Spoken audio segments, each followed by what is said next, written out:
Yeah. So let's talk about something that is really, I want you to now think, we got 5 minutes about left. Project yourself 10 years into the future. Where are you? Chip? Oh my God. So I've been running 2U for 15 years, but I'm only 52. So you're young, very young. I mean, I think that if you think about the journey of the founder, if you're not evolving, the moment you stop learning, you should leave. I still love it more than not. I love what we do. I love our mission. You know, our mission statement is no back row, eliminate the back row in higher education. And every day that still gets me fired up. But I really love it in part because of who I do it with every day. So I feel like relationships matter more than anything. And so 10 years from now, do I think I'll still be doing it? I mean, maybe that's a little bit long. But I certainly have enjoyed the journey, even the hard times. It's been amazing. Okay, Falgun, where do you think education will be? Oh, I thought you meant us personally. Oh, no. Both is good. Both is good. That's good because we need both perspectives, you know? Yeah.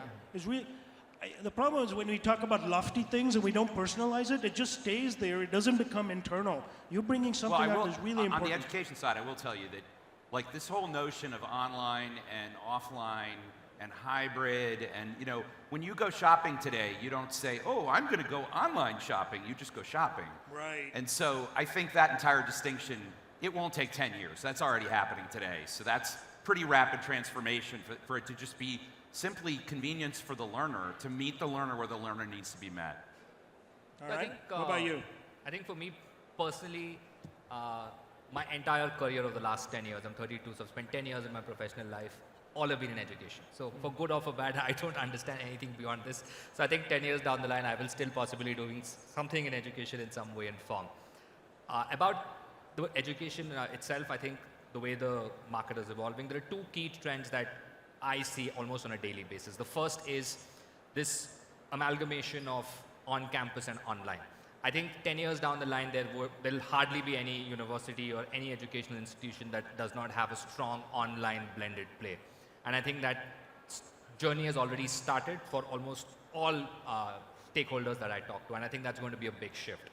The second big shift that I see, because I spend a lot of time in emerging markets, is the aspiration for international education. And I think that's where international student movement is going to be a huge play that I still don't think a lot of people understand, where students from all over the world want to go to the US, UK, Canada, India, wherever, and study and get exposure to a different kind of education and outcome. And I think that's going to be a massive play as well.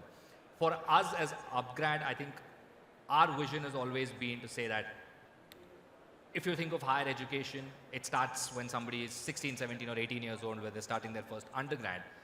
But it will, 10 years down the line and 20 years down the line, go on till they're in their professional life or even beyond that, because there is need for continuous reskilling and upskilling.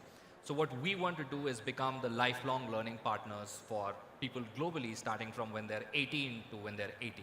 And how do you build and transform the company to achieve that vision is something that we'll be working on and hopefully get closer to in 10 years.